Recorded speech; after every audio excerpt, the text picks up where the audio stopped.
আমরা যতটুকু জানি যে তার কাছে চাঁদা চেয়েছিল, উনি একজন খাতুনগঞ্জের শুটকি ব্যবসায়ী ছিলেন। ওনার কাছে চাঁদা চেয়েছিল, চাঁদা না পাওয়ার ফলে উনি যখন নামাজ পড়তে যাচ্ছিলেন মোটরসাইকেলে করে, তখন পিছন থেকে গুলি করা হয়, উনি নিহত হন এবং ওনার এক মামাতো ভাই যিনি মোটরসাইকেল চালাচ্ছিলেন তিনিও আহত হন, আব্বাস নামে একজন।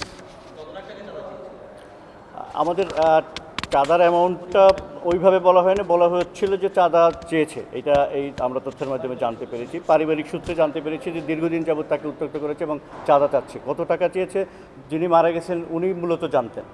এখন আসলে প্রত্যেকটা অপরাধী চায় রাজনীতির ছত্রছায়া থাকতে, এইটা অপরাধীদের স্বাভাবিক ধারণা।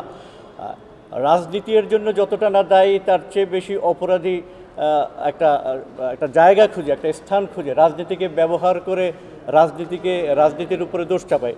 প্রত্যেকেই যেহেতু মামুনের কথা বলেছেন, তার একটা রাজনৈতিক সম্পৃক্ততার কথা পাওয়া যাচ্ছে। আমরা প্রথম তাদের নির্ধারণ করেছি ভিডিও ফুটেজের মাধ্যমে। আমাদের সিসি ক্যামেরায় যে ফুটেজ ছিল সেই ফুটেজ দেখে আমরা তাদের আমরা ঠিক করতে পেরেছি যে মামুন ছিল। এরা যে আমাদের কাছে স্বীকার করেছে যে তারা এই ঘটনা তারা ঘটিয়েছে এবং যেহেতু তারা আসলে এই মামুনের বিষয়ে দেখতে গেলে মামলার যদি হিসাব দেখেন, তাকে কিন্তু এই বিষয়ে সে খুব ভালো, কোথায় কি না বলে পারা যায়, কিভাবে ঘোরা যায়, পুরো পরিকল্পনা সম্পর্কে আমরা জানতে চেয়েছি। সে এখন পর্যন্ত ওইভাবে খোলাসা করে বলেনি। এটা জানার জন্য আমাদের তাকে রিমান্ডে এনে পরবর্তীতে আমরা তার কাছ থেকে আবার জিজ্ঞাসাবাদ করতে পারি।